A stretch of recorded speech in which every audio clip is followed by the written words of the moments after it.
What's up? I'm RGT85 and you're watching Game Bros Advanced on YouTube.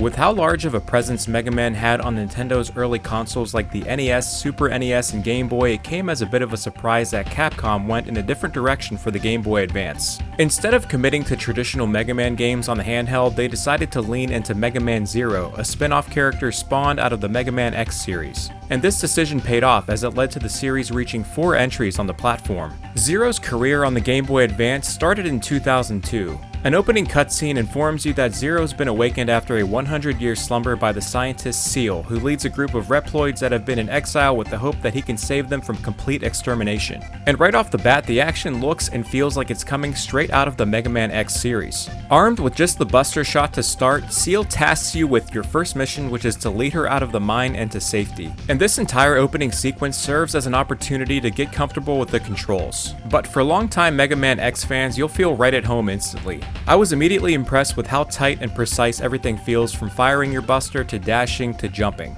It all feels well executed, which is critical in action platformers like this. Along the way, you'll find that defeated enemies can randomly drop one of 2 different items, health or crystals. More on that in a minute. And since enemies respawn, it is possible to farm either. At the end of the stage, you'll encounter the first boss, a giant golem. Doing enough damage will trigger an interaction with a mysterious entity that provides you with the Z-Saber. This is Zero's signature weapon and will be your main source of offense throughout the game. And might I add, it's one of the coolest looking weapons for any video game protagonist. Before I go on, I think it's important to preface with one thing. This game is tough and often unforgiving. It can be hard to see where you're going, enemies attack from out of nowhere, and there's no checkpoints. So in order to deter you from giving this game a shot, I'll give some useful advice. If you're on modern platforms, the Mega Man Zero collection will at least provide checkpoints. For emulation gamers, use save states, because ultimately, games are supposed to be fun and relaxing and not stressful. And I believe that behind the difficulty is a truly high-quality GBA experience.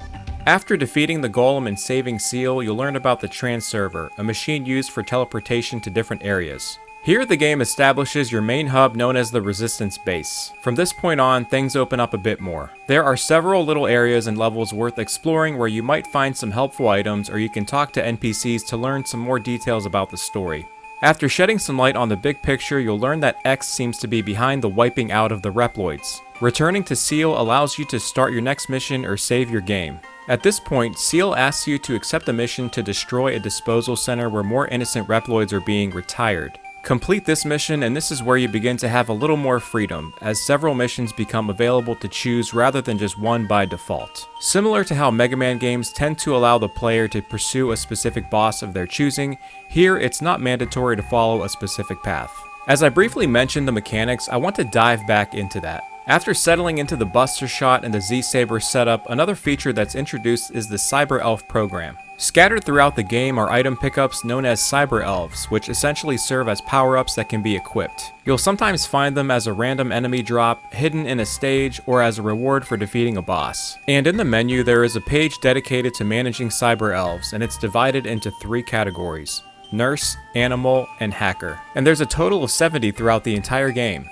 In the menu, they can be equipped, and they offer certain in-game power-ups like buffs or extra damage. And that's nice because with an already high difficulty, having these assists can really come in handy. Additionally, certain higher level elves can be upgraded by feeding them crystals. As I previously mentioned, those can be farmed by defeating enemies. When back at the Transserver, there's an option to set and feed crystals to those elves if you so choose. Unfortunately though, Cyber Elves can only be utilized once, so choose carefully. There's also 2 additional weapons to be unlocked, the Triple Rod and the Shield Boomerang. After a few missions, talking to Servo at the bottom of the Resistance Base will gain you access to those. All 4 weapons level up after continuous use. And one tip I'll give is it's worth spending a little more time at the start to level up the Buster and the Z-Saber, as that will give Zero more power to negate some of the difficulty. In regards to the weapon system, I found it incredibly convenient to remap the buttons in the custom controls menu.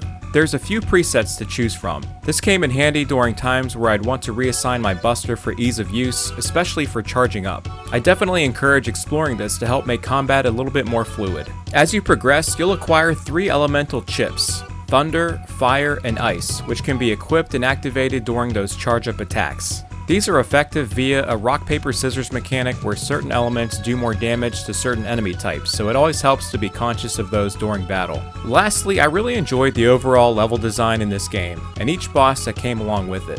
The boss designs are solid as usual for a Mega Man game, and I also thought it was cool that some stages are revisited and depict changes in detail the second time around. Each track also matched its stage very appropriately. Overall, it just looks and sounds like a Mega Man game should.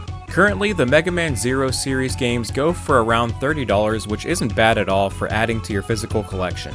Alternatively, the Mega Man Zero collection often goes on sale for under $20 and is a terrific value for the price, so I would highly recommend that if you're playing on the Switch or Steam Deck. So I'd like to know, have you played Mega Man Zero before, and if you managed to beat it, how would you rate the difficulty? I'm looking forward to playing the rest of the series and hopefully can talk about those in future videos. Thanks for watching.